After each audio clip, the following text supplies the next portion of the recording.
भारत और पाकिस्तान के बीच जब से सैन्य टकराव शुरू हुआ है, उसके बाद से बीती रात सबसे खतरनाक और सबसे संवेदनशील रात रही।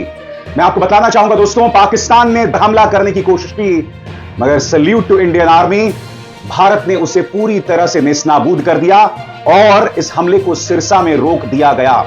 सबसे बड़ी बात, इसके जवाब में पाकिस्तान के 3 एयरबेसेस को, 3 सैनिक अड्डों को भारत ने तबाह कर दिया है।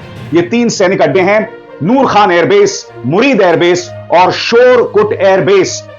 मैं आपको बताना चाहूंगा दोस्तों, पाकिस्तान रात से ही लगातार भड़काऊ हरकतें कर रहा था, वो लगातार प्रहार कर रहा था। सबसे शॉकिंग, नीचता का ऐसा परिणाम दुनिया में आपको कहीं नहीं मिलेगा। एक तरफ दोनों देशों के बीच टकराव चल रहा था और दूसरी तरफ पाकिस्तान ने अपना जो लाहौर एयर स्पेस है उसे खोलकर रखा था। ओमान, दुबई के लिए इंटरनेशनल फ्लाइट्स जो हैं वो लगातार जारी थी।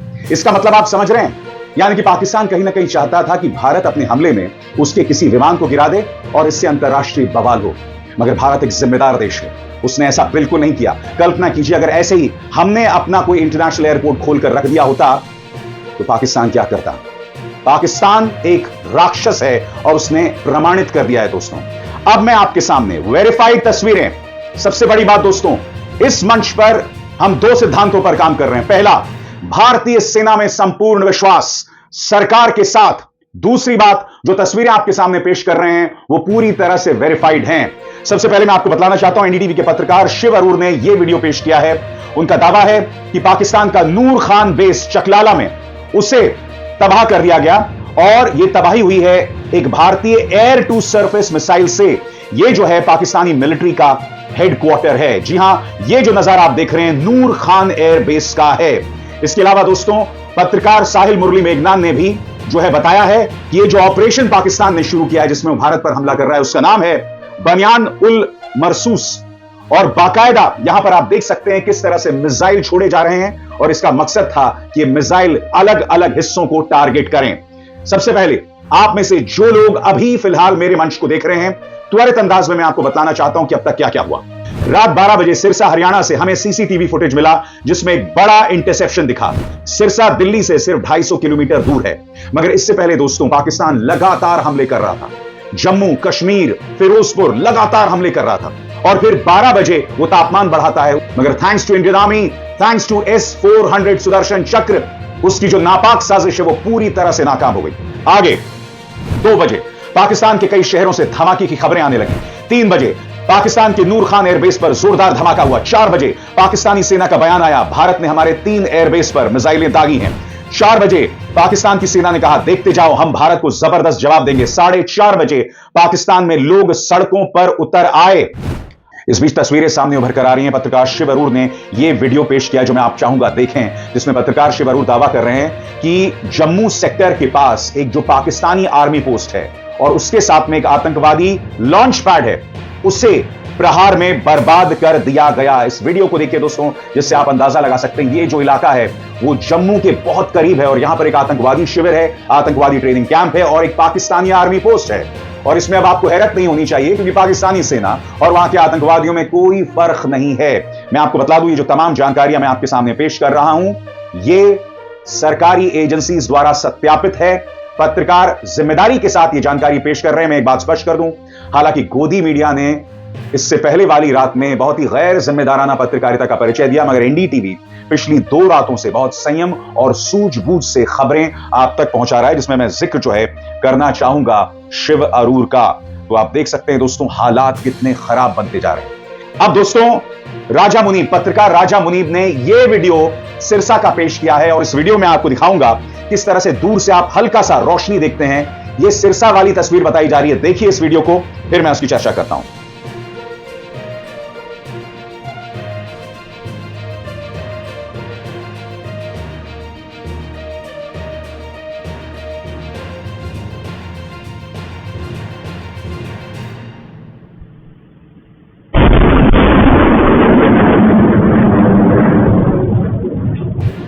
तो मकसद क्या था दोस्तों?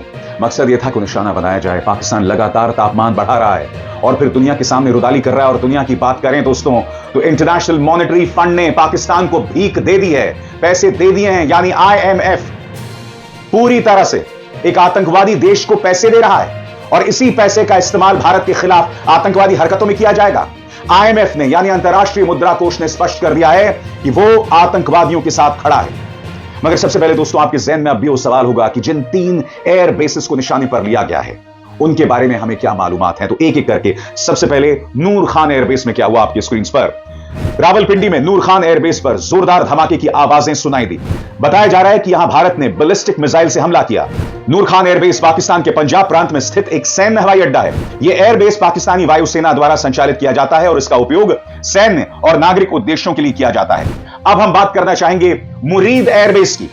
पाकिस्तान का मुरीद एयरबेस पंजाब प्रांत के चकवाल में स्थित है। भारत ने 1971 के जंग में यहां हवाई हमला किया था और इसे काफी नुकसान हुआ था। इस एयरबेस का इस्तेमाल ड्रोन चलाने और निगरानी के लिए किया जाता है। इसके बाद दोस्तों बारी आती है शोरकोट एयरबेस की। शोरकोट एयरबेस पाकिस्तान के पंजाब प्रांत के झंग इलाके में स्थित एक काफी अहम सैनिक हवाई अड्डा है।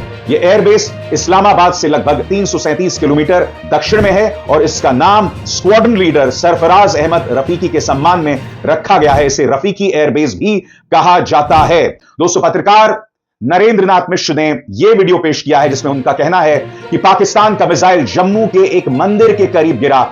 अभी तक बड़े नुकसान की खबर नहीं है। श्रीनगर के आकाश में दोनों देशों के बीच हवाई टकराव की तस्वीरें सामने उभर कर आ रही हैं। यानी कि पाकिस्तान जम्मू अमृतसर को भी निशाना बनाने की कोशिश कर रहा था।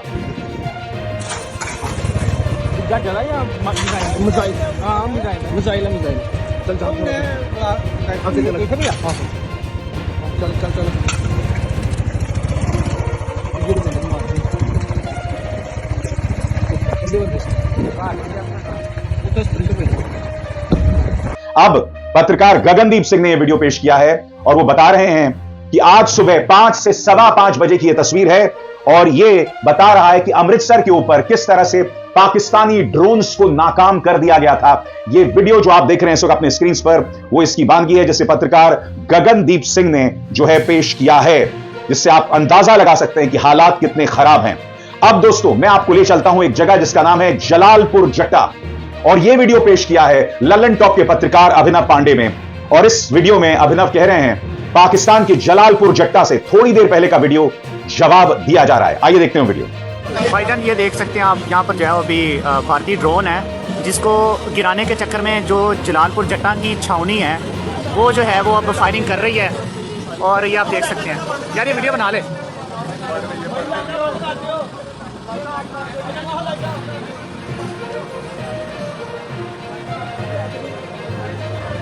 दोस्तों कई जगहों पर भारत को भी नुकसान पहुंचा है मगर भारतीय सेना करारा जवाब दे रही है। अगर हमारे पास S-400 मिसाइल सिस्टम ना होता, अगर भारतीय सेना की मुस्तैदी ना होती तो अंदाजा नहीं है दोस्तों कितना नुकसान हो सकता था। मगर thanks to Indian army, thanks to Indian government की सूझबूझ ये सब नहीं हो पा रहा है। मगर कुछ जगहों पर झटके हमें जरूर लगे हैं। उसकी जानकारी जम्मू कश्मीर के मुख्यमंत्री उमर अब्दुल्ला ने कहा है, जिसमें उन्होंने कहा है कि जम्मू कश्मीर एडमिनिस्ट्रेशन के एक IAS ऑफिसर की मौत हो गई और किस तरह से मौत हुई उन्होंने जानकारी दी आपके स्क्रीन पर। Devastating news from Rajouri. We have lost a dedicated officer of the J&K Administration Services. Just yesterday, he was accompanying the Deputy Chief Minister around the district and attended the online meeting I chaired. स्वाभाविक सी बात है दुनिया की निगाह इस घटनाक्रम पर है। व्हाइट हाउस ने इस मुद्दे पर अपनी प्रतिक्रिया दी है। व्हाइट हाउस की प्रवक्ता कैरोलाइन लीविट क्या कह रही हैं आपके स्क्रीन पर। भारत पाकिस्तान के बीच टेंशन पर अमेरिका की तरफ से मध्यस्थता की कोशिशों को लेकर व्हाइट हाउस की प्रेस सेक्रेटरी कैरोलिन लीविट ने कहा, यह ऐसा मामला है जिसमें हमारे विदेश मंत्री और अब NSA मार्को रूबियो भी जुड़े हुए हैं। राष्ट्रपति चाहते हैं कि हालात जितनी जल्दी हों शांत हों। उन्हें पता है कि इन दोनों देशों के बीच सालों से टकराव चला रहा है।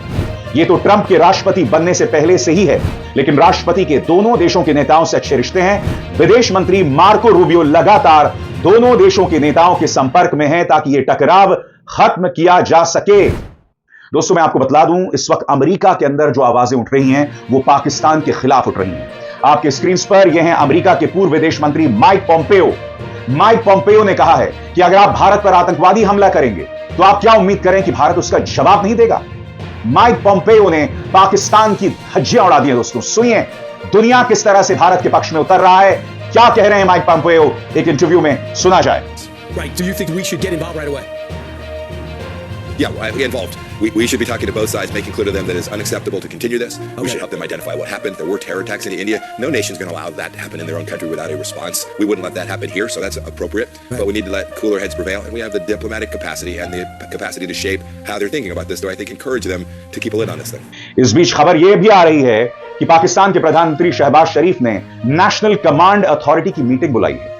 नेशनल कमांड अथॉरिटी वो स्ट्रक्चर है जो पाकिस्तान के अंदर न्यूक्लियर बॉम्ब और मिसाइल को लेकर जो गतिविधियां है ना, उसकी देखरेख करता है, उस पर कंट्रोल करता है। यह अपने आप में बहुत चिंताजनक खबर है, मगर जैसे मैंने कहा कि पाकिस्तान कोई हिमाकत ना करे, क्योंकि भारतीय सेना इसका जवाब दे रही है।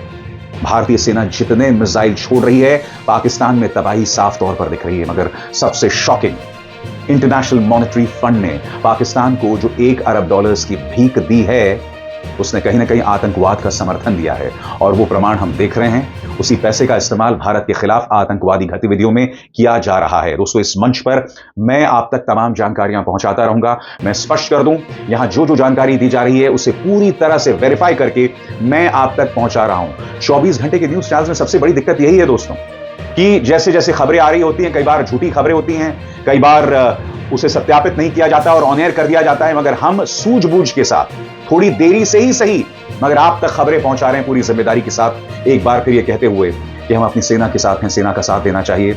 इस वक्त हमारे कई सैनिक बॉर्डर पर हैं दोस्तों, उनके बारे में भी हमें सोचना चाहिए। बड़ी बात यह है कि शांति की बात करना बहुत आसान है, मगर जब आप पर आतंकवादी हमला होता है तो उसका जवाब तो दिया जाएगा ना। इसीलिए कभी कभी से नो टू वॉर जैसे नारे जो हैं वो खोखले प्रतीत दिखाई देते हैं।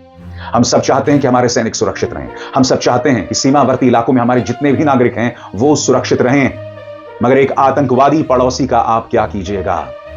उसे भी सद्बुद्धि देने की जरूरत है, जो भारत सरकार और भारतीय सेना लगातार दे रही है।